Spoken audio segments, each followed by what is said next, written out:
Olá, meus queridos irmãos e irmãs, daqui de Feira de Santana da Bahia, estamos nós mais uma vez na Associação Espírita Jesus Nazaré, trazendo o legado de Jesus para não só refletirmos, mas transformarmos as nossas atitudes e comportamentos. Neste momento, eu convido a cada um de vocês a abrir as portas do coração para conversarmos com Jesus. E nada melhor para iniciar como falar com Ele sobre a oração que o Pai o ensinou. E eu convido a vocês neste momento para fazermos essa oração, pedindo a Deus que nos abençoe, nos ilumine e nos fortaleça. Pai nosso que estás nos céus, santificado seja o vosso nome, venha a nós o vosso reino, seja feita a tua vontade, assim na terra como nos céus. O pão nosso de cada dia dai-nos hoje, Senhor, perdoai as nossas ofensas, assim como nós perdoamos a quem nos tem ofendido, e não nos deixeis cair em tentação, mas livra-nos, Senhor, de todo o mal, que assim seja. E viva Jesus em nossos corações. Meus queridos irmãos, hoje a temática é muito interessante porque vai tentar abordar um equilíbrio entre o material e o espiritual. E como título da nossa conversa, nós temos o humano em busca do êxito, equilíbrio entre o material e o espiritual. E para quem quiser aprofundar, vocês podem buscar o Livro dos Espíritos e também o Evangelho segundo o Espiritismo, em especial no seu capítulo 17, quando fala assim, sede perfeitos. Então vocês vão encontrar para aprofundamento da temática essas duas literaturas, o Evangelho e o Livro dos Espíritos. Mas eu sempre gosto de trazer os significados, os conceitos da nomenclatura base do nosso estudo, porque fica mais claro, fica mais coerente a gente fazer as relações entre as palavras, as atitudes e o que a gente está apresentando de forma escrita no momento. Então a palavra êxito é do latim êxito, significa conclusão, acabamento, consequência, desenlace, desfecho, enfim, um fruto, o produto, o resultado, uma saída. Ou seja, na verdade, é tudo aquilo que a gente deseja como um produto final de uma situação. Então, eu tive êxito ou não tive êxito. Mas, mesmo para buscarmos sobre esse êxito alcançado, sobre esse resultado alcançado, a gente precisa ter o quê? O equilíbrio. E aí também eu trouxe lá, nos dicionários online, equilíbrio diz que é manter a vida harmoniosa e saudável nas mais diversas esferas, a pessoal, profissional, familiar, amorosa, emocional, social e de relacionamentos interpessoais. Observe que quando a gente fala de equilíbrio e de êxito, a gente nunca vai estar sozinho. No finalzinho tem relações interpessoais. E são aquelas relações entre os familiares, entre os amigos, a relação conjugal, a relação entre os filhos, entre os pais, ou seja, dentro de um contexto a gente constrói o êxito e o equilíbrio material e espiritual. Mas nem sempre é fácil garantir uma vida equilibrada, meus queridos irmãos? Por quê? Porque no processo de evolução não existe uma linha reta, porque o caminho se faz ao caminhar. E é nesse processo que a gente precisa desse equilíbrio, desse discernimento, dessa clareza, para que a gente obtenha aquele êxito desejado. Ou seja, qual é o que eu quero? De ser uma pessoa melhor, de fazer a minha renovação íntima ou a minha reforma íntima, que eu acho que a nomenclatura tanto faz nessa diferença aí, mas o importante é essa transformação que você se propõe a fazer, quando você observa que você é uma pessoa melhor hoje, que você já reflete sobre os comportamentos e atitudes, quando você não comete mais os mesmos erros. Então, esse é o chamado da doutrina que nos permite ter esse equilíbrio entre o êxito dentro do processo material e espiritual. Mas para a gente fundamentar o Espiritismo, a gente vai visitar o quê? O capítulo 17, Sede Perfeitos, que está escrito justamente assim: amai os vossos inimigos, fazei bem aos que vos odeiam e orai pelos que vos perseguem e caluniam. Por quê? Se somente amardes os que vos amam, que recompensa tereis disso? Não fazem assim os publicanos? Se unicamente saudardes os vossos irmãos, que fazei com isso mais do que os outros? Não fazem o mesmo os pagãos? Sede, pois, vós outros perfeitos, como perfeito é o vosso Pai Celestial. Então a gente vai observar que esse texto está lá, né, na Bíblia, está na escrita de Mateus, no seu capítulo 5, versículo 44, 46 a 48. Então a gente observa que Jesus já faz esse questionamento, né, para que a gente dê um salto para além de sermos bonzinhos para quem é bonzinho conosco. É claro que é maravilhoso a gente amar quem a gente ama, né? E isso no cotidiano não é fácil, fazer esse exercício, né, de amar os vossos inimigos, que pode ser inclusive aqueles familiares mais próximos de você, que não tem identidade com você, que não gosta de você, que não tem afeição por você, não tem afetividade, mas o que você vai fazer como espírita? Por isso que assim, sede perfeitos. Você vai fazer a sua parte e aguardar que o seu irmão faça a parte dele. O importante é que você faça a sua parte, de liberar o perdão, de liberar o julgamento, de não fazer propostas que machuquem o outro, e aí siga adiante, porque essa é a proposta do Espiritismo, para que possamos ser bons espíritas e possamos ser perfeitos, entre aspas, perfeito no sentido de estar sempre renovando e reformando as nossas atitudes e comportamentos. E aí, nesse capítulo 17, Seres Perfeitos, ainda vai ter uma descrição sobre o homem de bem.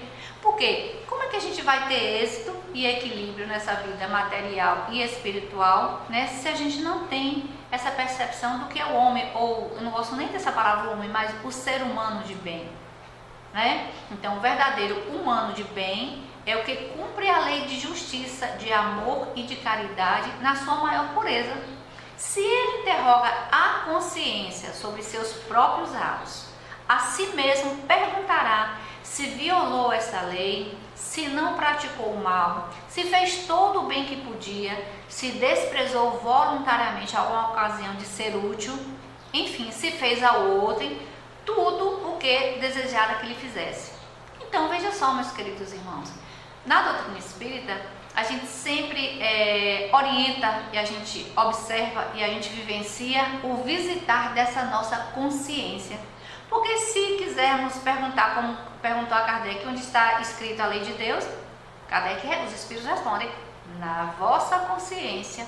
Então está justamente nesse trecho, né, do Evangelho segundo o Espiritismo, né? Pergunta a sua consciência, interroga se você teve um dia melhor, se você foi uma pessoa melhor, se você teve uma conduta adequada, se você não desejou mal, se você perdoou, se você orou pelos necessitados, se você ajudou mesmo se a pessoa não buscou ajuda, né? Porque às vezes existem essas condições da gente observar. Antes que a pessoa peça ajuda, de repente você pode ajudar. Então, isso depende do contexto e de cada situação.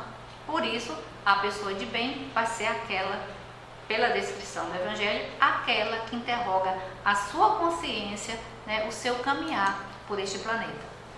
Também, uma coisa muito importante que a gente fala, que é sobre o perdão, e muito mais especial e específico, não alimentar o ódio, não alimentar o rancor, nem desejo de vingança, né? Por quê? Porque se Jesus esqueceu todas as nossas ofensas, né? Como é que a gente vai agora ficar vivenciando e guardando ofensas que o outro nos causou? E lembrando que foi o outro, se foi o outro, é sobre ele, não é sobre você. Então você precisa avançar, né, nesse patamar. Você precisa cuidar de você, para que depois você possa cuidar do outro, né? Então assim, nesse processo, a exemplo de Jesus, que ele perdoa e esquece as ofensas e só dos benefícios se lembra, por saber que perdoado lhe será conforme lhe houver perdoado.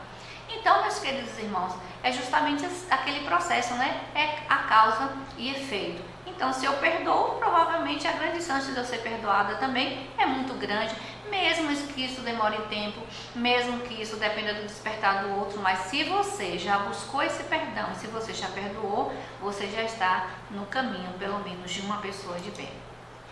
E aí, como a gente viu lá no Evangelho segundo o Espiritismo, né, solicitando que a gente interrogue a nossa consciência, a gente pode dizer, como é que a gente pode despertar essa consciência divina? E como é esse despertar da consciência? E o que é essa consciência divina?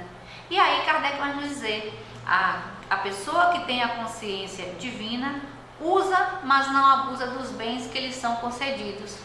Sabe que é um depósito de que terá que prestar contas e que o mais prejudicial emprego que ele pode dar é o de aplicá-lo à satisfação das suas paixões. Né, meus queridos irmãos e irmãs? Quando a gente fala das nossas paixões, quando a gente centra todo o processo em nós. Então, eu não erro, eu sou uma pessoa de bem, eu sou a melhor pessoa que pode ter no mundo, eu sou uma pessoa evoluída. Então, sempre eu, na minha paixão, na resposta ao meu ego, que sempre me coloca para cima, entre aspas, num processo mais material, mais de expressão física, tá? Então, a gente precisa ter cuidado com essas situações. Então, o despertar da consciência é justamente esse prestar contas, ou seja, eu sou responsável por aquilo que eu construo no meu cotidiano. É claro que, querendo ou não, eu dependo do outro e vou sofrer um pouco porque eu também dependo do outro. Mas você precisa dar um pouco mais de leveza a essa espera, a esse tempo do outro. Vão ter dias difíceis, dias escuros, dias menos iluminados, mas, meus amigos, como nos diz Chico Xavier, nenhuma tempestade dura para sempre. Então, inclusive as tempestades vão passando e podem chegar outras mais leves, outras mais arrasadoras, mas o importante é que a gente esteja firme nesse caminhar do despertar dessa consciência divina, que requer que sejamos um dia melhor que o outro, sempre nessa caminhada e nesse evoluir. Portanto, lá no capítulo ainda 17, a gente vai encontrar entre as pessoas de bem ou os homens de bem, né, os bons espíritas. Então, como é que a gente classifica, como é que a gente poderia pensar e como é que Kardec, lá no Evangelho, à luz dos Espíritos, descreve? Então, diz que reconhece-se o verdadeiro espírita pela sua transformação moral e pelos esforços que emprega para domar suas inclinações más. Olha que perfeito! Não falou do meu pai, da minha mãe, do meu filho, falou de mim. Como é que eu, como pessoa, posso domar as minhas más inclinações? Como é que eu tenho feito a minha transformação moral? Como é que eu tenho estacionado o meu carro quando cabe 2 vagas e eu tomo essas 2 vagas? Como é que no trânsito eu me coloco de forma mais educada, eu respeito o outro, mesmo que o outro lhe instigue, você respira, relaxa, faz a oração e segue também sem agredir. Então são essas pequenas atitudes do cotidiano, em casa, não responder a todas as provocações e sendo tolerante até o dia que você realmente também diz assim, não, eu preciso falar para que eu não adoeça. Entende, meus queridos irmãos? Então, essa consciência é como se fosse o termômetro da sua evolução. Quando você faz, você para, você senta e você pensa, poxa, eu não tenho mais aquela atitude inadequada, né, que eu tive tempos atrás. Estou na mesma situação, poderia e não tenho mais. Então, observe que valoroso é, e eu tenho certeza que cada um de vocês que está ouvindo nesse momento essa fala, essa palavra, vai refletir que já mudou em algum aspecto. E aí valorize essa mudança, valorize esse novo comportamento, porque é de pequenas atitudes, de pequenos passos, e eu digo sempre assim, um passo por vez, uma atitude por vez, um dia por vez, porque senão nós não teríamos noite, né, nem o dia, eles são bem separadinhos, noite e dia, para a gente compreender que existem etapas e existem processos. Portanto, o Espiritismo, ele não institui nenhuma nova moral, apenas facilita aos homens, né, às pessoas, a inteligência e a prática do Cristo, facultando fé inabalável e esclarecida aos que duvidam ou vacilam. Então, o Espiritismo vem agora para nos reportar que também a construção dessa consciência requer um alicerce. E qual é o alicerce que o Espiritismo propõe nessa discussão sobre ser bons espíritas? Justamente o lapidar, o redimensionar, o reavaliar, o consolidar a nossa fé. E como nos diz Chico Xavier, né, a fé é aquilo que a gente não vê, que a gente não percebe, mas a gente compreende e a gente sente. Né? É como o Wi-Fi que a gente não vê, como os atendimentos online que a gente está ali falando com outra pessoa de outro espaço e a gente não sabe como se deu essa ligação, mas se deu por essa energia, né, que foi humana e criada nesse processo da tecnologia, né? Fora de redes, fora de linhas que liguem diretamente os equipamentos. Então, também assim é a nossa ligação com Jesus e quando a gente visita essa nossa consciência, que deve ser lapidada todos os dias e tendo como eixo a pergunta: eu reduzi as minhas más inclinações, os meus maus pensamentos, as minhas atitudes inadequadas e negativas? E não pense que por já fazer esse exercício, a gente não vai tropeçar. Nós vamos tropeçar sim, nós vamos cair ainda sim, mas nós vamos tropeçar e cair diferente. É como Jesus falou com aquela mulher, né? Vá e não peques mais. Ou seja, ela pode até cometer outras desventuras, outros pecados, entre aspas, mas aquele ela não deve mais cometer. Por quê? Porque ela já visitou a consciência, ela já redimensionou aquela inclinação má para o sexo àquela época, né? Falando-se da mulher adúltera. Então, essa perspectiva que a gente traz para a busca desse equilíbrio entre, né, o material e o espiritual. Como é que a gente pode ter esse êxito nesse equilíbrio? Então, trabalhando justamente este capítulo do Evangelho e buscando essas palavrinhas mágicas, né? Consciência, inclinações más, né? Dúvidas, fé. E aí a gente vai juntando e construindo um texto, um novo texto da nossa vida, para a nossa vida. E quando eu falo nossa, começando primeiro por nós, por cada um. E isso não é egoísmo, né? Isso não é solidão, isso é solitude. Aquilo que a gente constrói, nos fortalecendo, nos amando, nos valorizando para depois ou em conjunto ajudar as outras pessoas que estão ao nosso redor. Então, meus queridos irmãos, é um caminhar. Então não precisa se cobrar por aquilo que você ainda não construiu, mas é importante também já ter começado a construir essa consciência divina ou já está nessa renovação do que você já construiu. Então a gente não para, nós somos eternos aprendizes do Cristo, porque a cada parábola que a gente lê, se a gente lê em cada situação, ela vai nos mostrar um novo farol, uma nova luz, um novo caminhar. Então por isso que a gente fala e a gente remete à luz da doutrina espírita que é necessário despertar a consciência. E aí a gente fala essa consciência divina, essa consciência que tem como Jesus o nosso guia, como Deus o nosso Criador, nessa percepção da imortalidade da alma, de que nós somos passageiros e que a vida real é a vida espiritual, apesar de nós vivermos em alguns momentos como real essa vida material, mas faz parte também desse processo. O que a gente não pode é deixar que esse processo seja majoritário em nossa vida, essa falta de compreensão de que somos seres imortais, de que somos espíritos, né, em evolução frequente e eterna, até nos tornarmos, né, raios de luz, se assim pudesse falar de forma clara, de forma bela, né, poética, para que possamos ser raios de luz. É nesse contexto que a gente fala sobre esse êxito para sermos bons espíritas ou boas espíritas, né? E para a gente pensar sobre a temática específica que estamos trabalhando, né, sobre o equilíbrio entre o material e o espiritual, a gente precisa abraçar algumas tarefas, né, e construir uma missão. Cada um vai saber qual é a sua missão. É cuidar da sua mãe e do seu pai? É dirigir um centro espírita? É fazer um trabalho específico dentro desse centro espírita? divulgar o espiritismo boca a boca quando você senta com uma pessoa e convida essa pessoa a visitar o centro espírita. Compreende? Então, assim, a gente precisa abraçar uma tarefa. Então, por exemplo, se eu hoje abracei a tarefa de divulgar o espiritismo, eu tenho que divulgar não só em forma de palestras, de palavras, mas também de atitudes.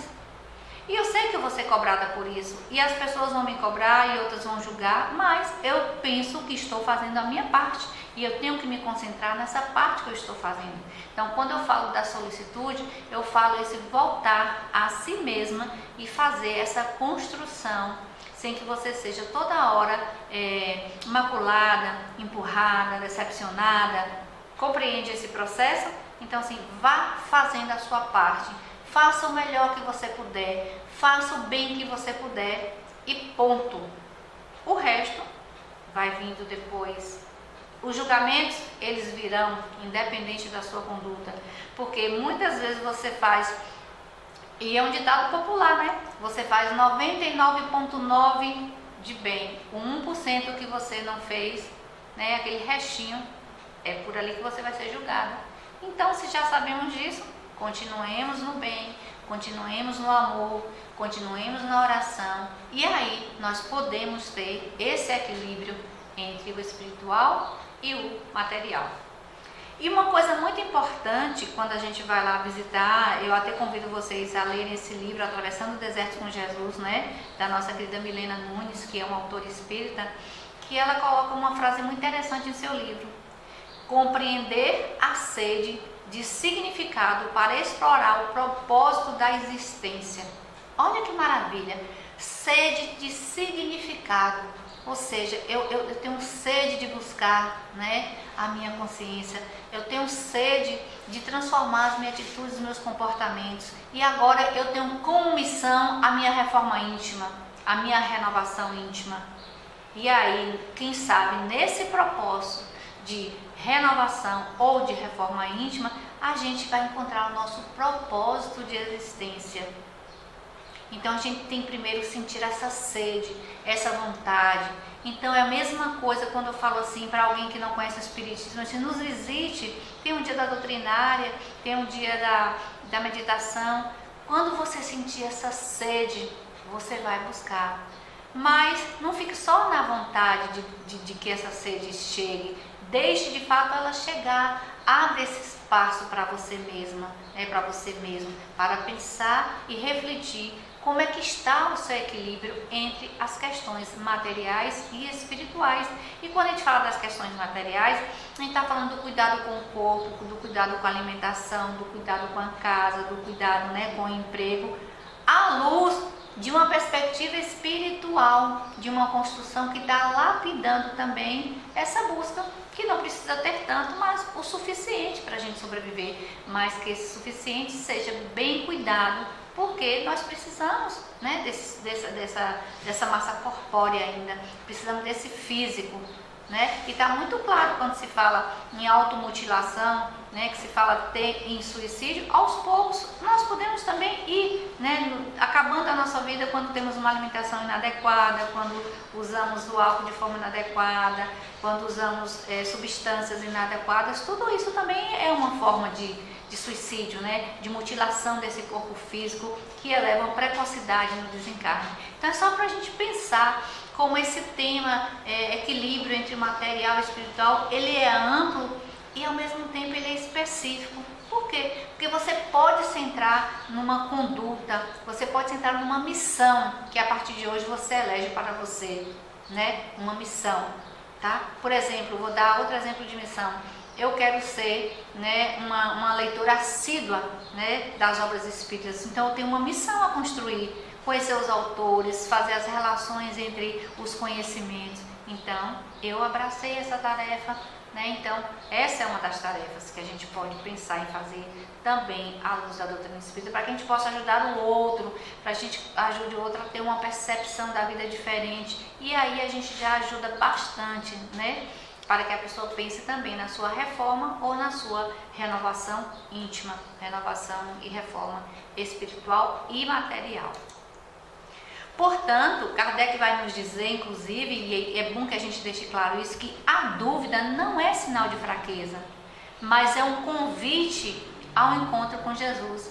Então, às vezes você está ali, mesmo que você seja uma espírita assídua nas suas doutrinárias, assídua nas reuniões mediúnicas, assídua no seu trabalho, né, voluntário, mas mesmo assim você tem algumas dúvidas, você recorre a alguns pensamentos que, poxa, isso não deveria pensar assim, eu sou espírita, mas veja só, é esse momento que Jesus está fazendo o convite a você: permaneça firme, permaneça na fé, confie em mim, como eu confio no Pai.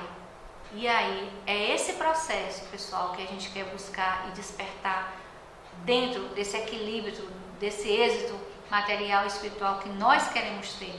Então, não se preocupe se você tiver dúvida, não se preocupe se você teve um pensamento que não foi adequado, mas o importante é que a gente não volte àquele pensamento e àquela conduta, porque esse encontro com Jesus precisa te transformar. Esse encontro com Jesus precisa ser diferente. Você não pode ser mais a mesma pessoa quando você tem esse encontro com Jesus. E é por isso que a gente tem que incorporar isso nas nossas atitudes físicas, mentais, emocionais, do cotidiano do existir. Então, realmente é um convite.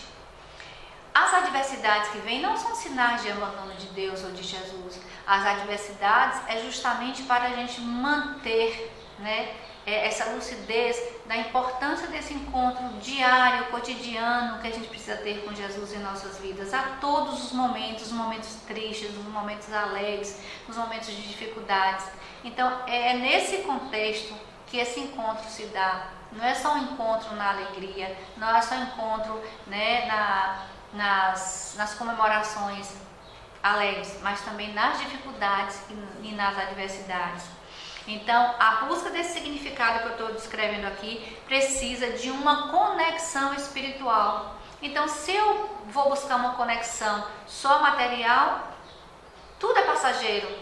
Tudo é passageiro. Observe, infelizmente, o que aconteceu na Flórida agora, né? E que Jesus abençoe e acolha os nossos irmãos.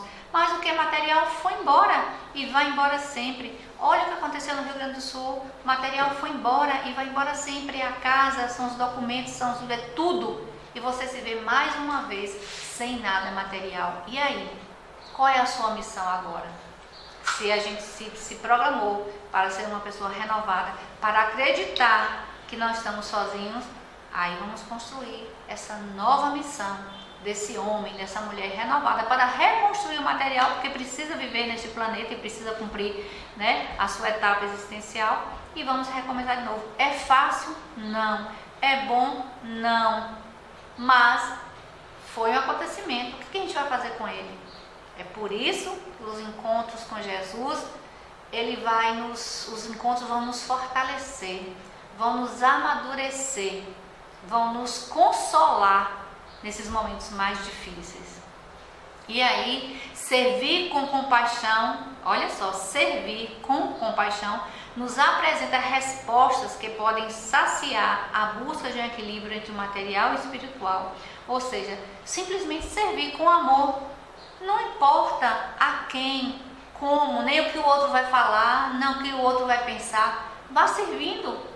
Sirva ao seu irmão, ao seu companheiro, ao seu filho, à sua vizinha, a uma pessoa que passa na rua, a pessoa que te pede um copo de água, a pessoa que te pede ajuda financeira. Vai ajudando o que você pode. Ontem mesmo uma pessoa me pediu a Dia das Crianças. Olha, a senhora pode dar um pix de R$5, eu só quero R$5, eu não quero 50, 100, eu quero só R$5, porque de 5 em 5 eu vou conseguir comprar o presente que eu preciso dar para uma pessoa. Pronto, um pix de R$5, né? Para vocês compreenderem, quando eu falo dessa dimensão material, estou dando esse exemplo do Pix de R$5, porque às vezes a gente já fica assim, mas só R$5? Sim, ela disse, eu só quero R$5. Então observe como esse processo, então a gente serve naquele momento. E se a gente serve de forma adequada, se a gente serve de coração, meu Deus, mas ela pediu 5, eu podia ter dado 10. Não, ela pediu 5. E assim, se a pessoa te pediu água, dê água. No momento ela está com sede de água, ela não está com fome. Quer um prato de comida? Não quero, eu quero água, senhora. Então ele está com sede de água. Que a gente também observe o pedido do outro e que a gente não possa dar mais do que ele precisa e que naquele momento ele não vai compreender. Também não é fácil a gente identificar se é só água que ele quer, mas dê a água, dê o que ele pediu naquele momento, porque só daquilo talvez ele precise. Porque a gente, às vezes, na perspectiva da maternidade, da bondade, da culpa que a gente traz no cotidiano de não ser aquela pessoa melhor que deveria ser, ou da evolução que deveria ter, a gente acaba trazendo várias culpas. Então, quando a gente se liberta dessa culpa, a gente faz aquilo que é, talvez, no momento necessário. Então, siga fazendo bem, sigamos fazendo bem, enviando sorrisos, enviando boas mensagens, enviando abraços e também abraçando quando puder, porque essas situações, esses contextos aqui descritos, vai nos trazer esse equilíbrio para que a gente tenha êxito entre essa conquista material e espiritual. Observe que é um caminhar, observe que são vários elementos, observe que são várias características, várias descrições e várias situações nas quais a gente percebe a importância desse contexto, que é um conjunto, não é só uma característica ou uma situação. Nós vamos construindo aqui esse processo.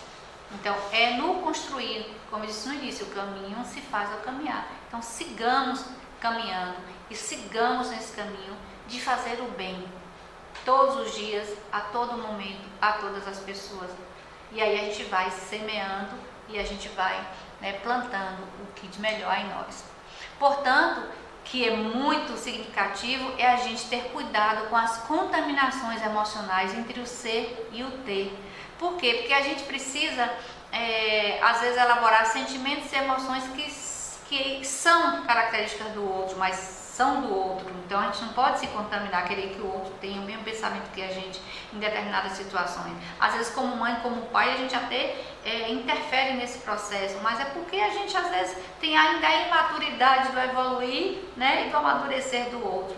Mas compreender os ciclos do viver, e cada um tem o seu ciclo.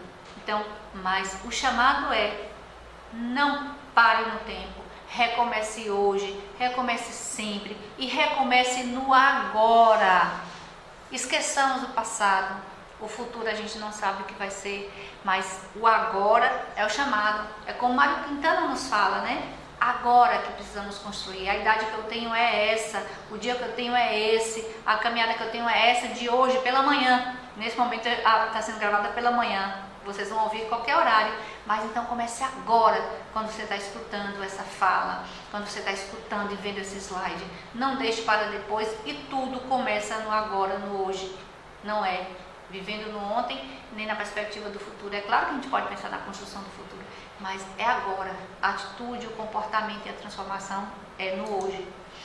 Investir, meus queridos irmãos, na qualidade e intensidade da convivência, porque nós somos criaturas emocionais. Então, observe, até Jesus precisava da convivência. Ele tinha os encontros com os apóstolos, com os evangelistas, com seus discípulos. Ele fez a Santa Ceia para congregar, para juntar, para conversar, para decidir. Então, observe que a gente precisa ter essa convivência emocional que é necessária para que possamos também ter esse equilíbrio, porque sozinho nós não vamos evoluir. Então, vejam que Jesus sempre nos deixa não só a descrição de uma palavra, mas nos deixa uma atitude. E aí, aqui eu chamo a atenção para a atitude dele na Santa Ceia, de congregar aquelas pessoas e de compartilhar aquele momento ímpar que foi a Santa Ceia, como todos nós conhecemos. Portanto, meus queridos irmãos, a esperança nos convida ao enfrentamento das desilusões da vida. E é no vale da decisão, é importante a gente considerar o impacto imediato e as consequências a longo prazo que a gente vai ter. Então, a gente precisa ter muito cuidado com o nosso imediatismo também, de querer essa autotransformação de forma rápida. Não é assim. É com o tempo, mas precisa ser agora. Precisa ser no presente. Precisa ser nesse momento que a sua sede de significado pela vida te chama, te conclama, para que você tome uma decisão importante. Portanto, momento de encontrar significado nas experiências e vivências como resposta do que procuramos. Certo? Então, é justamente nesse encontro da decisão com a esperança que a gente vai encontrar esses significados e essas vivências ímpares que vamos precisar ter nessa construção desse equilíbrio entre o material e o espiritual. Portanto, como legado ou como alicerce para essa transformação, nós precisamos focar na conexão, né, com o divino, com a espiritualidade, por meio da oração e especialmente da meditação, que é quando a gente se entrega a Jesus naquele momento, quando a gente coloca todos os nossos sonhos, os nossos desejos, as nossas dificuldades, naquele amigo imparcial, naquele amigo que não nos julga, naquele amigo que nos acolhe. Esse é Jesus. Então façam esse encontro com Jesus. Busque em Jesus esse equilíbrio entre o ter e o ser. Busque em Jesus o êxito nessa caminhada que você quer ter para equilibrar as perspectivas materiais e as espirituais na certeza da ascensão única do humano. Então não podemos mais postergar. Então a fé é o componente a ser experienciado na construção desse equilíbrio, como eu disse anteriormente. É como se fosse o alicerce para que nós possamos fazer essa conexão com a consciência divina a partir da oração e da meditação. Por isso, para que esse caminhar ele se renove, ele seja real, é preciso que façamos conosco mesmo a promessa de um novo começo que se inicia quando permitimos sentir a nossa dor e a dor do outro. Então não é só eu que sofro, não é só o outro que é culpado, mas e a dor do outro? E como é que ele se sente culpado também? Então é nesse processo, nesse emaranhado e nessa promessa do novo que a gente coloca também a convivência que nós temos com os nossos pais, com os nossos filhos, com os nossos, nas nossas relações conjugais, com o esposo, com a esposa, né? Com os amigos. Então representa justamente essa conexão com o divino que há em nós. Então, quando a gente faz essa conexão com essas relações que nós temos e coloca o divino como mediador, a gente desperta essa consciência e se corresponsabiliza. Que parte foi que eu construí que não deu certo? Ou que parte eu estou fazendo que vai dar certo? Essa é a perspectiva que nós precisamos ter de corresponsabilização nessa nova conexão, nessa nova tarefa e nessa nova missão de nos auto-transformarmos, de nos reconstruirmos, de nos renovarmos, de nos reformarmos, porque eu acho que todas essas palavras trazem significados parecidos, mas que pode dar uma conotação para uma ou outra pessoa. Portanto, meus queridos irmãos, é no momento de dificuldade, é no momento de angústia, é no momento de busca desse equilíbrio que a gente precisa ter Deus em nossos corações. A gente precisa ter Deus em nossas vidas, ter Deus em nosso olhar, Deus em nosso abraço. E por isso, para encerrar, eu vou ler uma mensagem que ela veio justamente num momento mediúnico lindo de acolhimento a um irmão em sofrimento, quando, de forma clara, uma pessoa disse assim: Deus. E a mensagem é assim: eu estava preso e fui libertado do peso e da escuridão do existir. A liberdade veio quando eu implorei, gritei, clamei e chamei: Deus, Deus, Deus. Nos momentos escuros, clame pela luz de Deus.